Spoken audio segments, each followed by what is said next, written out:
પાટણ જિલ્લામાં જિલ્લા તાલુકા પંચાયત તથા નગરપાલિકાઓની સામાન્ય પેટા ચૂંટણી 2026ને અનુસંધાને તારીખ 23/4/2026ના રોજ જિલ્લા ચૂંટણી અધિકારી શ્રી તુષાર ભટ્ટના અધ્યક્ષસ્થાને નવી કોન્ફરન્સ હોલ કલેક્ટર કચેરી પાટણ ખાતે નોડલ અધિકારી શ્રીઓની મહત્વપૂર્ણ બેઠક યોજાઈ હતી। બેઠકમાં ચૂંટણીને લગતી તમામ તૈયારીઓ અને વ્યવસ્થાઓ અંગે વિગતવાર ચર્ચા કરીને સમીક્ષા પણ કરવામાં આવી હતી।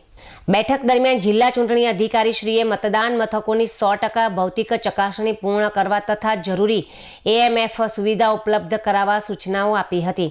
મતદાન મથકો પર વીજળી, પાણી તેમજ શેડ જેવી મૂળભૂત સુવિધાઓ સાથે પ્રાથમિક સારવાર કીટ અને આરોગ્ય સેવાઓ સુનિશ્ચિત કરવા ખાસ ભાર મુકાયો હતો।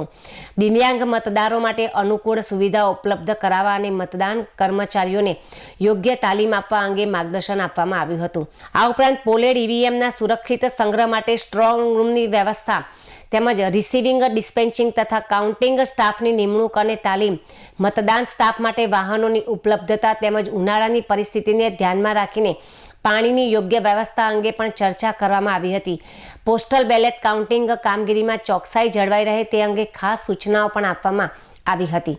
પેટા વિભાગ પોલીસ અધિકારી શ્રી નાયબ પોલીસ અધિક્ષક શ્રી દ્વારા મતદાન મથકો માટે નો મોબાઈલ પોલિસી અમલમાં મૂકવા, કાયદો અને વ્યવસ્થા જાળવવા સઘન પેટ્રોલિંગ અને બંદોબસ્ત ગોઠવવા તેમજ સંવેદનશીલ મથકો પર પોલીસ મોબાઈલ વાનની તૈનાતી કરવા તેમજ જરૂરી વ્યવસ્થા સુનિશ્ચિત કરવા અંગે પણ માર્ગદર્શન આપવામાં આવ્યું હતું।